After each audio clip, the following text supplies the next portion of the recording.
আমি কেন সেনাবাহিনীতে? অনেকে ভাবে চাকরি, ইউনিফর্ম, সম্মান, কিন্তু আমার কাছে এটা তার চেয়েও বেশি।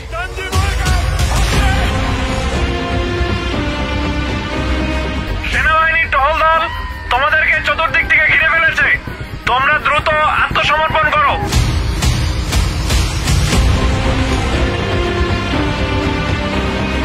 যখন দেশ জুড়ে অস্থিরতা, বিশৃঙ্খলা ও সহিংসতার ঢেউ ছড়িয়ে পড়ে, তখন গোটা জাতিকে আশার আলো দেখায় বাংলাদেশ সেনাবাহিনী।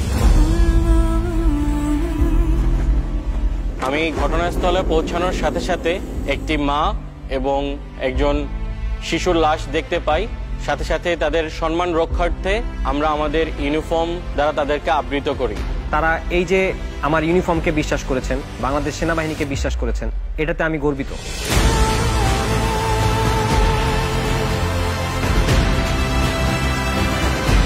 দেশকে অস্থিতিশীল করতে চাওয়া হায়নাদের বিরুদ্ধে আমরা প্রহরী হয়ে দাঁড়াই।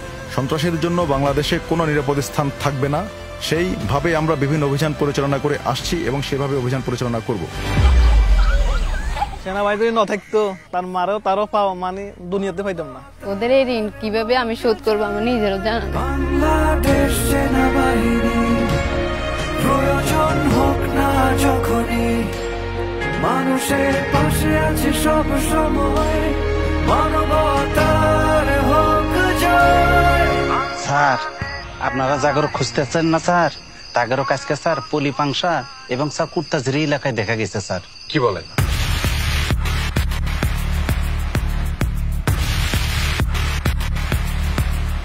স্যার, আমরা একটা ক্রেডিবল ইনফরমেশন পেয়েছি sir.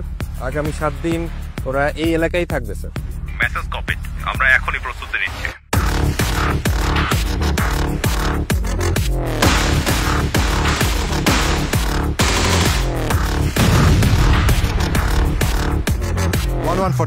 Target destroyed, mission accomplished, over. আমি সৈনিক, আমি